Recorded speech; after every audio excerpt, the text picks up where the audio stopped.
estado conmigo creo que todos, excepto el grupo 2-3, ¿no? Laboratorio, y hemos hablado un poco sobre los errores innatos del metabolismo. Hoy día estuve con algunos chicos en seminario y también hablamos sobre este tema. Y hay que, como introducción, recordar que, como su propio nombre lo dice, los errores innatos del metabolismo son errores o defectos innatos, o sea, vamos a ver que hay un componente genético que lo causa del metabolismo porque está afectando el metabolismo de qué. Se puede haber rutas metabólicas, afectaciones a nivel carbohidrato, de proteínas, de lípidos, y son debidas a un solo gen. Entonces, ¿qué quiere decir eso? Que son enfermedades poligénicas o monogénicas. Monogénicas, ¿no es cierto? Entonces vamos a ver que aquí está interactuando una enzima, un cofactor, un transportador. ¿Quién introduce este nuevo término? Fue Garrod. Garrod introduce el término de error innato del metabolismo. Pero son Bidel y Tatum los que proponen que están, digamos, basados en estos procesos bioquímicos de varios pasos. Entonces, vamos a explicar un poco esto. ¿Qué es lo normal? Lo normal es que nosotros tengamos todo este proceso, ¿no? De A para que pase a B, o sea, el sustrato y el producto, ¿no? Vamos a tener la función, en este caso, de una enzima, ¿no? Luego que ese B pase a C, otra enzima. Y así sucesivamente. Esto es lo normal, lo que debería suceder para que no haya ninguna alteración. Pero ¿qué es lo que sucede acá? Lo voy a poner un poquito más acá. ¿Qué es lo que sucede acá? A como sustrato pasa a B como producto. ¿Bien o no pasa bien? Bien, ¿no? Sí. Sí.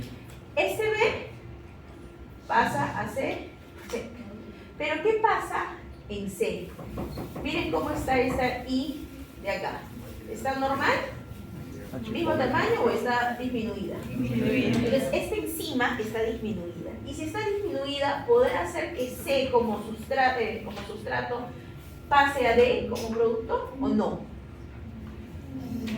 Si está disminuida, ¿podrá pasar de sustrato a producto o no?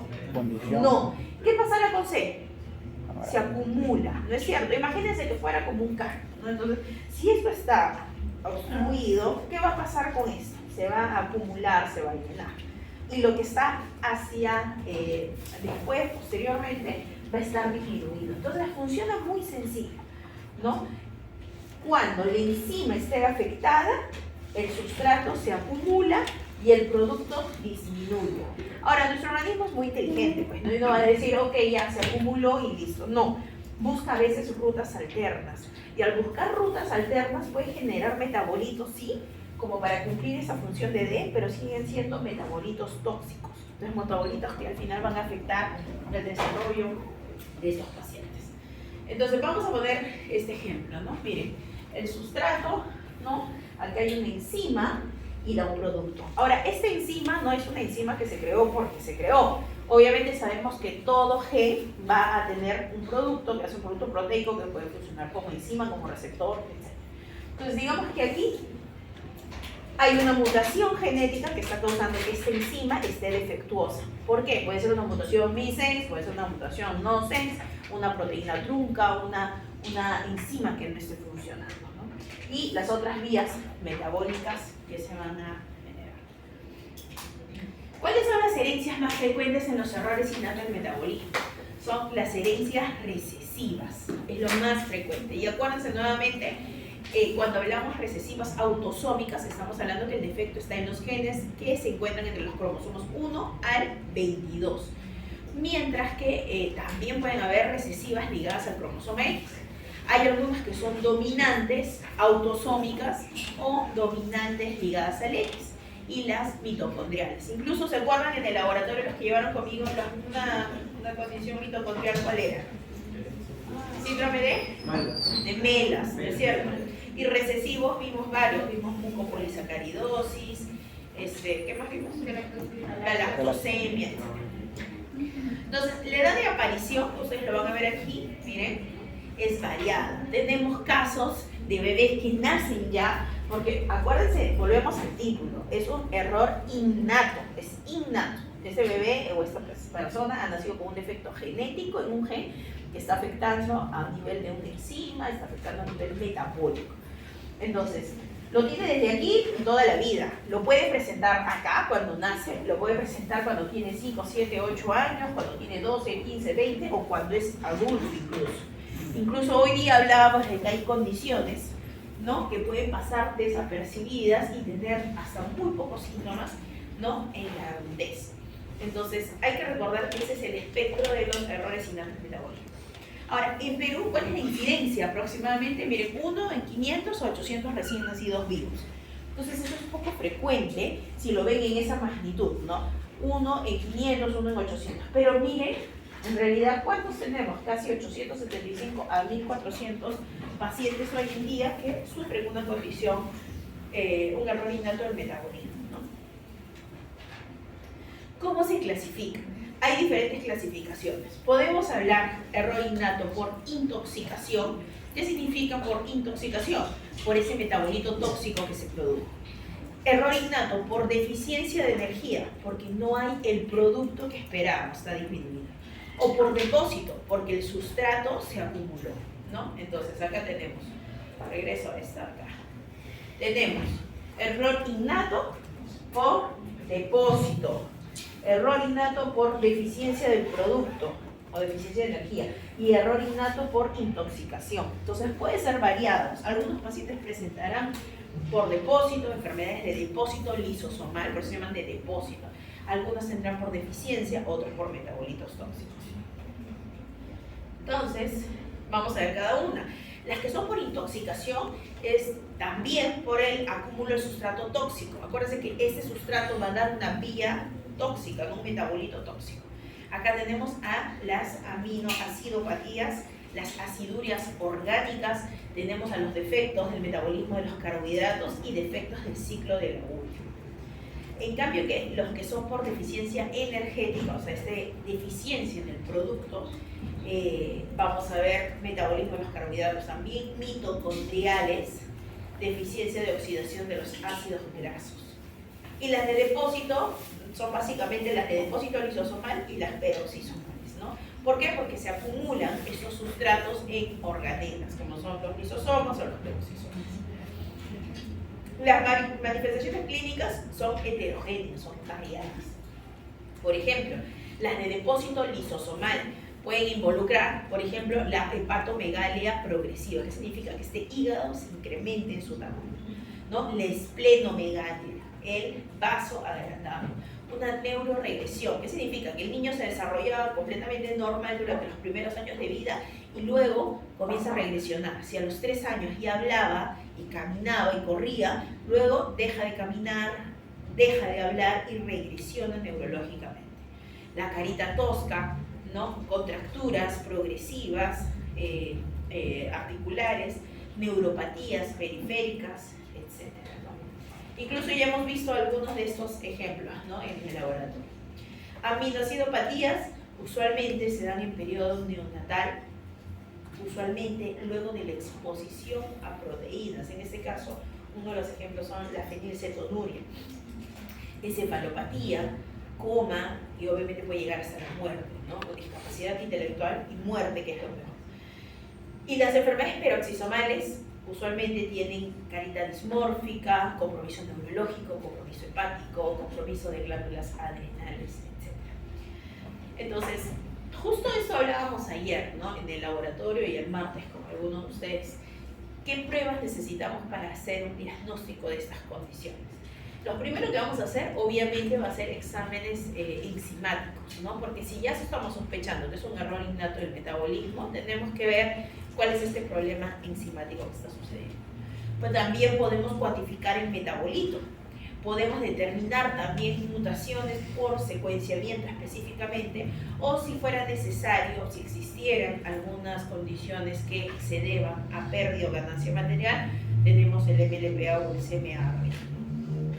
Entonces, por ejemplo, no está muy claro digamos, el flujo de trabajo. Cuando es un análisis de aminoácidos, se hacen técnicas como el HPLC, en tándem, en masas, espectrometría de masas, ácidos orgánicos, carnitinas, silcarnitinas, etc. Aquí hay una página incluso algunos de sus compañeros me parece que lo usó, que es el Table ID, y ustedes pueden ingresar aquí y poder revisar la información de las condiciones genéticas, que sean errores innatos en metabolismo y qué tratamientos actualmente existen o que están corriendo, digamos, en ensayos clínicos, qué propuestas de tratamiento se le puede ofrecer a los pacientes. Aquí hay 81 enfermedades metabólicas que son tratables, ¿no? El tamizaje neonatal, ¿por qué es importante? Yo les hablé en algunos casos, precisamente en el de galactosemia. ¿Por qué es importante el tamizaje neonatal? Probablemente a todos ustedes que ya son de la época, ustedes han nacido por encima del 2000, ¿no? 2010, 2010. Entonces, definitivamente, yo soy de los 80, ¿no? En mi época no había ni ecografía, o sea, imagínense, ¿no? O sea, tenían que esperar a que cuando nacías, de que si era hombre o era mujer. O sea, claro. Entonces, y eso no hace mucho, miren, o sea, hace casi 40 años no había ecografía. Yo era Fernandito, a mí todos me decían Fernandita, se nací y era mujer. Pero en verdad era una cosa, pero totalmente, digamos que el manejo de un recién nacido hace 40 años era totalmente distinto a lo que es ahora. Obviamente ustedes creen que se podía diagnosticar de que hubiera una cardiopatía en el bebé, que si el bebé tenía alguna condición en el... Nada, absolutamente nada. Como les digo, o sea, nadie sabía ni siquiera el sexo del bebé, o sea, esperaban que sea hombre, ya, uy, nació mujer, o es mujer, o esperaban mujer, uy, nació hombre. Entonces era a la suerte, ¿no? Ustedes no van a vivir esa época definitivamente, porque ya viven otra realidad. El tamizaje neonatal es importante, ¿por qué? Porque cuando nace el bebé, esto ya es una ley que se da acá en el Perú hace ya algunos años, no muchos, donde el bebé nace y le toman una muestra del talón. Y esa muestra del talón, le exprimen el taloncito, toman una sangre y analiza estas condiciones, principalmente metabólicas. ¿Cuál es el fin? Algunas mamás, por ejemplo, dicen, no, está chiquito, no le saquen sangre, mi bebé. Es importantísimo. Y nosotros le decimos a las gestantes, esto no es algo que usted quiera o no quiere, es una obligación. ¿Por qué? Porque si no se detecta a tiempo una galactosemia, ese bebé a los 6 meses va a ser expuesto probablemente a una leche. Y esta leche o productos lácteos van a afectar inmediatamente en su desarrollo, en su sistema neurológico, puede llevarlo hasta la muerte. Igual pasa con fenilcetonuria, igual pasa con hipotiroidismo congénito. El hipotiroidismo congénito es una condición totalmente tratable. Si el bebé no se trata o no es identificado a tiempo, queda con retraso mental severo. Ustedes cuando lleguen en un momento de endocrinología van a escuchar el término cretinismo. Son niños que nacieron completamente sanos, pero tenían una condición que necesitan recibir hormona tiroidea. Entonces, si no es diagnosticado, ese niño inmediatamente va a terminar en un retraso mental profundo por déficit de esta hormona tiroidea. ¿Qué más? ¿Qué otra condición? Fenilcetonuria, galactosemia, fibrosis quística, que ustedes han visto en el seminario. Fibrosis quística, vamos a ver que estos niños nacen y comienzan a presentar neumonías a repetición, alteraciones pancreáticas. Son chicos que a veces pasan desapercibidos y pueden llegar a ser infértiles más adelante. Entonces, todas estas condiciones se ven en el tamizaje neonatal. Les hago una idea que aquí en Perú solo están aprobadas 5. Aquí al costado, en Colombia, hay más de 100. En Chile hay más de 150 condiciones aprobadas que son coberturadas por el Estado. Entonces, imagínense cómo estamos.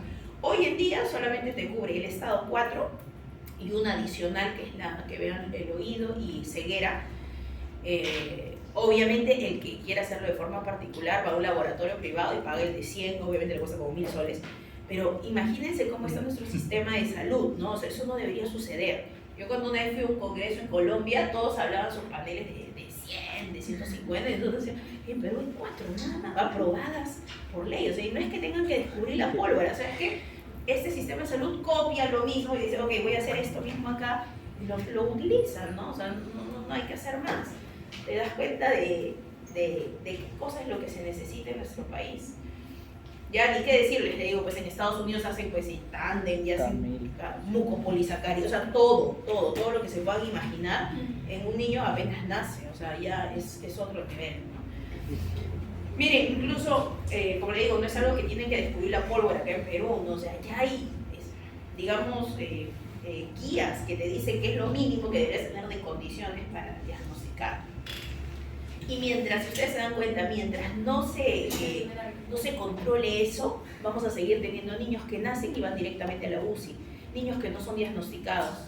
Por eso es que en nuestra región, en América Latina, seguimos siendo de los países que tenemos esta incidencia de errores innatos, porque no son diagnosticados a tiempo.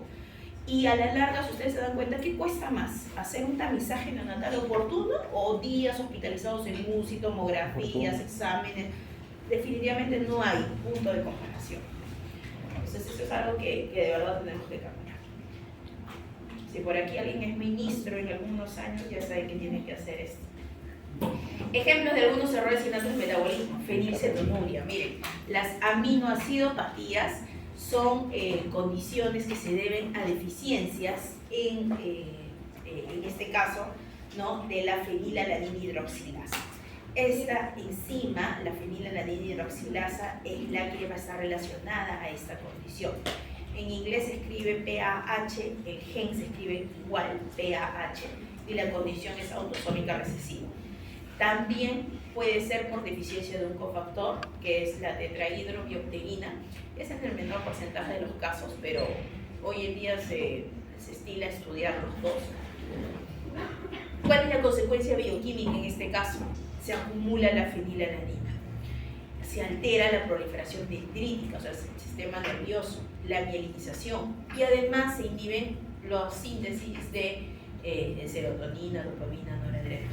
Les voy a mostrar qué es lo normal. Lo normal es que nosotros tengamos la fenilalanina y esta fenilalanina se convierta en tirosina. ¿Por qué? ¿Mediante quién? La fenilalanina hidroxilasa. ¿Cómo se llama el gen por el cual el que codifica esta enzima? Se llama igual, pero se escribe PAH. El gen es PAH. Del inglés fenilalanina hidroxilasa. Entonces, ¿qué pasa? Esto es lo normal que debe suceder. La fenilalanina hidroxilasa es la enzima que convierte la fenilalanina en tirosina. Hay un cofactor que ayuda, que es esta tetrahidrobiopterina. Les pregunto, si hay una mutación en el gen PAH, una mutación no sensible, una proteína trunca, esta fenilalanina hidroxilasa es trunca, no funciona. ¿Qué pasará con la fenilalanina? ¿Aumenta o disminuye? Aumenta. Imagínense que eso es, como les digo, una tubería. Se sigue arrancando. ¿Qué pasa con esto? Aumenta. ¿Qué pasa con la tirosina? Disminuye, ¿no? Entonces, ¿qué pasa si esta tirosina se disminuye? Esta tirosina es precursor para la síntesis de catecolaminas y de tiroxina. ¿Qué pasará con todo esto? Todo esto está disminuido. ¿Qué pasa con la fenilalanina? Se va hacia arriba y busca una ruta metabólica que es el ácido fenilpirúvico. Es la característica de que los pacientes huelan a moho, al moho. Imagínense el hongo al moho cuando las cosas están guardadas. Los pacientes que tienen fenilcetonuria, su sudoración es así. Es una característica. Y esto es por el ácido fenilpirúvico. Eso es lo que sucede. Si esto no funciona por una variante en este gen, PAH, no sé por qué le he puesto PAH, la fenilalanina se eleva, el ácido piruvico se eleva y todo eso hacia adelante, está disminuido. ¿Qué pasa si no se diagnostica tempranamente? O sea, si no se hizo el tamizaje neonatal y no se descubre, ¿no sabes? Hay discapacidad intelectual irreversible. El paciente puede presentar convulsiones, porque acuérdense que está relacionado a nivel neurológico. Puede haber hiperactividad, el eczema y ese olor característico que yo les menciono, que es el del moho. Este es el de la fenilcetonuria. La restricción, ¿cuál es el tratamiento? Inmediatamente restringo todo lo que tenga fenilalanina, ese aminoácido, porque si obviamente mi fenilalanina que tengo en el organismo no puede ser, ya está aumentando, no puedo hacer, tengo que reemplazarla, ¿no? Le elimino, no lo puedo utilizar. ¿De qué manera? Le eliminas, o sea, hay por ejemplo fórmulas especiales sin fenilalanina, son con la alimentación, pero que restrinjan la fenilalanina. Entonces, eso es importante porque estos pacientes tienen que cuidarse mucho en la descripción de las cosas que consumen que no tengan fenilalanina. El cálculo tiene que ser riguroso, los valores de la fenilalanina no pueden superar de los 2 a 6 miligramos por día. y hay fórmulas especiales, ¿no? Hay fórmulas para pacientes con PKU. Ahora, una característica que les iba a mencionar por aquí, miren, una característica de estos pacientes es si esa tirosina se encuentra disminuida y todo hacia atrás todo hacia adelante, se encuentra disminuido, también vamos a encontrar disminución en la melanina. Y la melanina está relacionada también a nuestra pigmentación. Entonces, ¿qué pasa? Estos son los niños que en una familia que tienen tez, digamos, trigueña, cabello marrón, oscuro, negro, qué sé yo, nace gringuito. O sea, dice, ay, mi hijito es gringuito, mi hijito salió como el abuelo, qué sé yo, ¿no? Entonces sale como... Y no es eso. O sea, inmediatamente tú reconoces y dices, ese niño no está en esta familia, no encaja en todo el grupo familiar. Entonces, las mamás a veces se resisten a que es debido a esto, ¿no? Y es por la melanina. Ahora, miren acá, les voy a mostrar otra condición que está relacionada, el albinismo oculocutáneo. Está en la misma vía metabólica, pero el defecto ya no es en la fenilalanina hidroxilasa, sino es en la otra enzima, la tirosina. Aquí en el albinismo oculocutáneo también es recesiva autosómica, el pelo es blanquecino. De hecho, de repente han visto varios pacientes o personas con albinismo, ¿no? El pelo es blanco, la piel pálida, los ojos son grises, ¿no? Tienen que usar anteojos oscuros, porque obviamente por la baja pigmentación del iris y la retina pueden tener la fotofobia, el nistagmo, no fijan la mirada, fruncen el ceño constantemente y obviamente pueden tener riesgo de quemaduras, ¿no? Entonces acá la tirosinasa, en este caso, es la enzima que está afectada, el gen también, que es el gen TIR, ¿no? Y obviamente aquí más la melanina está totalmente disminuida, ¿no? ¿Por qué? Porque vamos a ver que todo hacia atrás va a estar incrementado, pero esto va a estar disminuido. Y son los niños con albinismo oculocutáneo. Galactosemia, algo que ya hemos visto también, es un trastorno, en este caso ya no lo que hemos visto hace un momento que es de aminoácidos, sino de carbohidratos. Y acá lo que vamos a ver es el tan claro ejemplo de esta conversión de galactosa a galactosa 1-fosfato. Esta es la vía de la galactosa. Galactosa a galactosa 1-fosfato y de galactosa 1-fosfato a glucosa 1-fosfato. Y entra a glicólisis. ¿Cuál de todas estas es la más frecuente? La variante más frecuente es esta, la galactosa 1-fosfato lidiltransferasa. También el gen que está asociado es el GALT, con D, GALT. Esta es la galactosemia clásica. ¿Por qué se dice clásica? Porque es la más frecuente.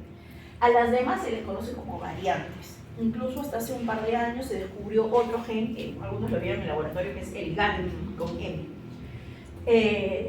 Esta afecta la conversión de la galactosa 1-fosfato en glucosa 1-fosfato, ¿no? Entonces, ¿qué va a pasar acá con esta galactosa? ¿Estará incrementada o disminuida? Incrementada, ¿no es cierto? Y la glucosa disminuida, ¿no es cierto? Porque no hay esta conversión. Vamos a ver acá. Miren, entonces, al estar esta galactosa 1-fosfato incrementada, también vamos a tener estos productos como el galactitol, que vieron también en el laboratorio. Y miren, todo hacia acá disminuido. Es un trastorno autosómico recesivo, hay un montón de variantes, de mutaciones. Algunos casos se hacen, digamos, un análisis de mutaciones frecuentes, pero no es lo mejor. Lo mejor es analizar incluso, como les decía, un panel completo que incluya todos los genes de la galactosa. Entonces, ¿qué es lo que sucede? Como eso se va acumulando hacia atrás, lo que hace es generarse metabolitos tóxicos. En este caso, la aldose reductasa hace que esta galactosa se convierta en galactitol. ¿Y qué problema habría con el galactitol? En que se acumula en el ojo generando cataratas en el cristalino, en el sistema nervioso retraso y también alteraciones hepáticas por acúmulo. Entonces el galactitol termina siendo aquí el causante de todas estas manifestaciones. Ahora, ¿ustedes le darían una alimentación libre de lactosa o que consuma galactosa normal? Libre, ¿no es cierto? Entonces, ¿por qué? Por lo mismo, el mismo principio, ya está incrementada la galactosa, no se puede metabolizar, no podemos darle más galactosa. Genera daño cerebral, cataratas, ictericia. ¿Es prevenible? sí, o sea, las manifestaciones, la condición no, ya nació con la condición, pero es prevenible con un tamizaje neonatal. El bebé nace, inmediatamente lo que hacemos es restringir el consumo de todo lo que pueda ser derivado de la lactosa.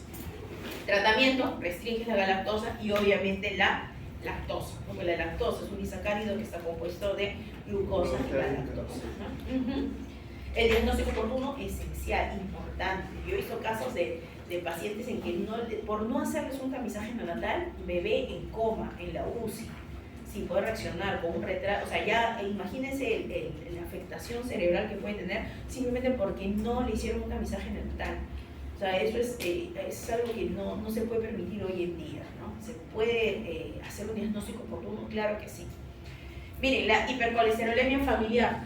Este es el claro ejemplo, de repente por ahí conocen personas que son delgados y que dicen, uy, le sacan un examen de colesterol y está volando. Y dicen, pero ¿cómo? Si yo no consumo nada de colesterol, yo me mantengo, soy deportista, etc. Pero en su familia hay un montón de antecedentes de pacientes con colesterol alto. Y esos son la hipercolesterolemia familiar. Usualmente, acá lo que vamos a ver es de que estas personas pueden desarrollar coronariopatías, pueden llegar a tener infartos. Esta condición es dominante, a diferencia de las otras que hemos visto. Los valores de colesterol están aumentados. Puede acumularse en forma de xantomas, que lo vamos a ver ahora, y hay mutaciones en los receptores de las lipoproteínas de baja densidad, ¿no? Acá. ¿No? Entonces, lo normal es que funcione este receptor y que este receptor llegue a este nivel para que sea degradado. ¿Qué pasa con los demás? Vamos a ver que aquí este receptor de lipoproteínas está afectado, está, digamos, por una mutación. Es un receptor que no funciona adecuadamente, es una proteína que termina siendo trunca y obviamente no va a permitir que entre y se degrade. Entonces, ¿qué va a pasar? Se va a acumular y vamos a tener este colesterol en sangre altísimo. En la misma vía. Esto es lo que se acumula, miren, o acá, ¿no? En forma de placas, de ateromas en la sangre. Aquí lo vemos en forma de xantomas. Aquí también, a nivel del ojo, vemos cómo se va formando. Todo. Son características. Acá también, miren, en el talón, son características de este acúmulo. Dejamos entonces ahora los lípidos, ahora vamos a carbohidratos, que son el metabolismo del glucógeno. ¿Qué pasa? Hay que recordar que nosotros vamos a ver que el glucógeno tiene principalmente dos tipos de funciones. Un glucógeno hepático y hay un glucógeno que es muscular, ¿no? La diferencia de ellas, la principal diferencia es, digamos, que el hepático es el que nos permite mantener la glucosa en sangre, mientras que el muscular es este combustible que nos va a permitir a nosotros tener esta contracción muscular, ¿no? Como un combustible de reserva. Acuérdense que entre otras funciones este glucógeno hepático lo que nos va a permitir es que luego esta glucosa sea utilizada como combustible, ¿no? De cualquier otro tejido, ¿no? En cambio el otro no va a abandonar el músculo.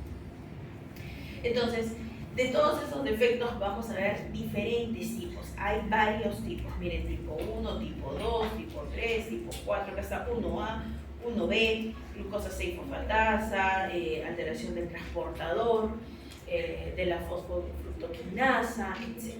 Hay algunas que son, la mayoría recesivas, hay algunas que son ligadas al X. Y vamos a verlas aquí. Miren, ahí acá falta la 8. Las condiciones o las enfermedades de depósito de glucógeno son de herencia recesiva, excepto la 9 que es ligada al cromosoma X, ¿no? Y es más, se van por toda la vida porque miren, es como si fuera ligado al X, ¿no? La 9. O sea, si bien te pregunta el examen, ya saben que la 9 es ligada al X. Miren acá, las que tienen que ver con el hígado es la 1, la 3, la 4 y la 9, donde acá vamos a ver deficiencia. ¿En qué? En que se pueda tener disponible el glucógeno hepático, ¿no? Y obviamente los síntomas van a variar de acuerdo a la gravedad, ¿no? Y a la función que desempeña cada enzima. Y las musculares, obviamente, por deficiencia de la glucólisis en el músculo, teniendo glucógeno. Vamos a ir al claro ejemplo, al principal, digamos, o al más conocido. La enfermedad de depósito de glucógeno tipo 1, recesiva autosómica. Hay de dos tipos, la glucosa 6-fosfatasa y la otra que es la translocasa. La clínica afecta al hígado, afecta al riñón, hay hipoglicemia en ayuno, o sea, la glucosa está muy disminuida en el ayuno, está ya baja, hiperlactosidemia, hiperlipidemia, hiperglicemia, ¿no? Y acá lo que se tiene que hacer es infusión gástrica de glucógeno en la noche, ¿no? Justo yo hablaba con una de sus compañeras, ¿no? Que decía que sus familiares eran y que tenían su barriguita, o sea, eso es por la hepatomegalia que pueden presentar. La talla baja también es una característica que pueden desarrollar, ¿no? ¿Cómo funciona? Acuérdense esto, de repente ustedes ya lo han llevado antes. El hígado almacena la glucosa en forma de ¿qué? De glucógeno, ¿no es cierto? Y para que pueda romper este glucógeno y llevar sangre, llevar glucosa a la sangre, ¿qué hace? Glucógeno, lisis. Lisis es ruptura. Entonces, glucógeno, lisis. Lo rompe el glucógeno para que se desintegre glucosa y esa glucosa esté en sangre. Ahora, pero ¿y esa glucosa en exceso? Quieres llevarla al hígado y almacenarla como glucógeno, ¿qué haces? Glucogénesis. ¿Génesis qué es? Dar inicio, dar vida, creación. Ya, glucogénesis. Entonces, entendiendo eso, ya pueden saber que estos trastornos del metabolismo del glucógeno van en relación a eso, a esta disposición, ¿no? de la glucosa en sangre. Si es una enfermedad repetida de depósito de glucógeno en el hígado, si este glucógeno está almacenado en el hígado y no puede salir, ¿podremos tener glucosa en sangre? No, por eso hacen hipoglicemia. ¿Cómo estará ese hígado? ¿De normal tamaño o será un hígado grande que hará que se abulte la barriguita de los niños? Grande. Entonces, todo eso vamos a ver. Todas las cosas de chicos, en verdad, que puedan hacer una asociación para entender medicina, eso es fundamental, más que aprendérselo de memoria. Mucopolisacaridosis vimos en laboratorio que es una enfermedad de depósito lisosomal. Hay que entender que es una enfermedad progresiva. A veces cuando nacen los niños no pareciera que tuvieran esta condición. Y pasa el tiempo y ya el cuadro clínico es más florido. Las características es su carita tosca, esta facies tosca, ¿no? En inglés se dice coarse face. Así lo van a encontrar. Hepatoesplenomegalia incrementados, afectación cardíaca, que es una de las principales razones por las cuales también ellos fallecen. Disostosis esquelética, tienen alteraciones a nivel musculoesquelético y excreción de glucosaminoglicanos o glucosaminoglicanos. ¿Por qué lo ponemos en negro? Porque esta es la primera forma de medirlo. Cuando nosotros tenemos una sospecha de un niño que tiene talla baja, su carita tosca, alteraciones musculoesqueléticas, sospechamos en mucopolisacaridosis, no arrancamos con un estudio genético. Pedimos algo que es más cómodo, cuesta como 100 soles, versus hacer una prueba de 5.000 soles. Empezamos con esto, porque obviamente el paciente que tiene mucopolisacaridosis va a excretar glucosaminoglicanos en la orina. Entonces, este es lo primero. Hay varios tipos, 1, 2, 3, 4, incluso el 4 vieron en el laboratorio que había 4A y 4B. La tipo 2 es la única que tiene herencia ligada al cromosoma X, las demás son recesivas. Miren, ustedes ven a este niño, ¿ustedes pensarían que tiene mucopolisacaridosis? No, no es cierto. Luego ese niño se convierte en este niño que tiene la característica de esa carita tosca, ¿no? Entonces, esta es la característica de los pacientes que tienen mucopolisacaridosis. Cuando son muy pequeñitos no se ven, no se diagnostican. Luego, cuando son más grandes, sí se identifican, ¿no? Hay otras condiciones que al revés. Por ejemplo, Beckwith-Wiedemann, que es un síndrome de sobrecrecimiento donde vemos que la mitad de su cuerpo es más grande, ¿no? Entonces los miden al bebé, la pierna es más larga, tiene la lengua más grande, etc. Ya. Se da el tratamiento, manejo, etc. Pasan desapercibidos de por vida. O sea, nadie sabría que esa persona tuvo Beckwith-Wiedemann. Es al revés. Cuando nacen tienen las características más floridas y a medida que crecen ya no. Este es el contrario, ¿no? Entonces miren las manifestaciones musculoesqueléticas que pueden tener los niños, ¿no? Los tratamientos de los errores innatos de metabolismo empiezan primero tratando la sintomatología de la enfermedad, ¿no? ¿Por qué? Porque tenemos que ver este manejo del paciente en este momento, qué cosa es la afectación que está teniendo y tenemos que manejarla, ¿no? Tenemos que ver todo este tema de disfunción y muerte celular, ¿no? analizar qué cascadas patogénicas complejas se están presentando, manejar también obviamente la acumulación de sustrato, el nivel de proteínas, si una proteína defectuosa, y obviamente el defecto genético. ¿Por qué lo vemos a la punta? Porque obviamente para el defecto genético se necesita terapia génica. Entonces, terapia génica no la hacemos en todos lados. Entonces, acá sí tenemos que empezar con manejos sintomáticos, terapias de investigación. No quiere decir que mientras no hagamos esto no podamos hacer esto, o hacer esto, hacer esto, hacer esto. La idea sería poder alcanzar a hacer todo, ¿no? Pero tenemos terapias de reemplazo enzimático, algunas terapias con chaperonas, con moduladores, de sustitución. Hoy día vimos en el seminario eso, seguro los demás ya lo vieron. Terapias de reemplazo, algunas de sustitución de sustrato y la terapia génica,